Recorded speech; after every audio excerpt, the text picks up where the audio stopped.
Hey guys, welcome to another Block Spotlight. Today I'm going to be taking a look at the item detector. This is another red power block, and as such you can move it around with the screwdriver. And what it will do, its main purpose in life, is to send a redstone pulse out when an item moves through it. Now there are a few different ways of configuring when that pulse comes out, and if we right click, as you can see I've got a stone in there at the moment. This 3x3 interface here is basically where you tell it which item you would like to detect. Now if you leave it empty it will just pulse no matter what passes through, but if you put a filter it will only pulse when whatever you put in there passes through. Now we've got a mode button down here as well in the lower right, and the initial setting for that is this one here, and what that basically means, if you look at the green bit there, that means it's going to send out one pulse for every item that passes through, even if that item is part of a stack. And if you think of that yellow blob there as the stack, and this is basically saying for each stack I'm going to emit more than one pulse, if the item conditions match up here of course. Now the next mode is this one here, and that is basically saying I'm going to emit one pulse for one stack. No matter how many items are on that stack, I'm only going to send one pulse. Now the last option here is basically saying I'm not going to emit a pulse at all, but stuff can still go through. So it's effectively turning it off. And that is the interface for the detector.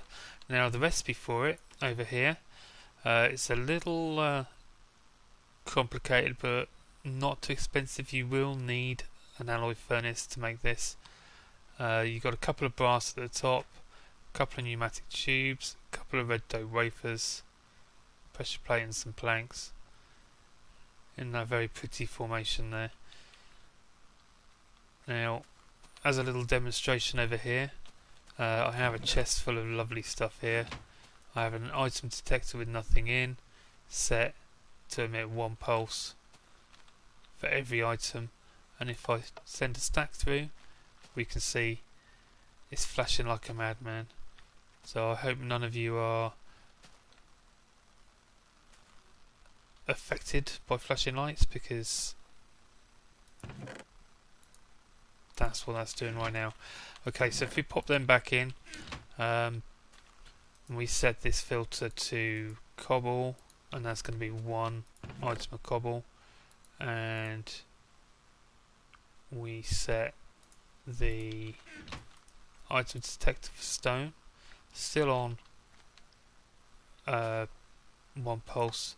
We're only going to send one item through, but because it's cobble and the filter set for stone, it's not going to work. So what we'll do is we'll change that for stone, and there we go, we get a pulse, and it is only one pulse because we're only sending one item through. If we change this mode to stack and we take that out of there, this should now send through a whole stack, and we'll only get the one pulse again because we've changed the mode in the item detector. And again, if we set that to cobble, because it's pulling out stone at the moment, because stone's at the start of the chest, the item detector, because it's set to cobble, is not sending a pulse. Now the third mode here, if we clear that out and send something through, we get no pulse. I think even if you put something through, we still get no pulse. So no matter what you do on that mode, you're not going to get a pulse out of it.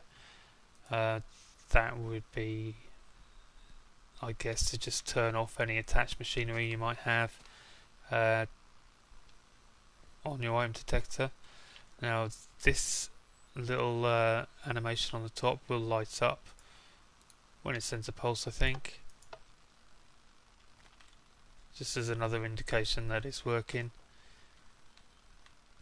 The item detector itself is also used in some more advanced machines. I believe it goes into the sorting machine. I would have to double check, but there are certainly used in the regulator, which I will cover in time. And that is it. That's the item detector. So I hope you learned something from that. Be sure to hit me up on my Twitter and my Twitch page, and I will be streaming again tonight on Twitch, 7 o'clock BST. Be sure to check me out if you haven't done before. I tend to use a lot of these kind of machines in my builds, so you will hopefully enjoy what I have to show you there. Other than that, make sure you let me know what you'd like me to do in the comments below, as I rely on your feedback, and I will see you next time. Thanks for watching.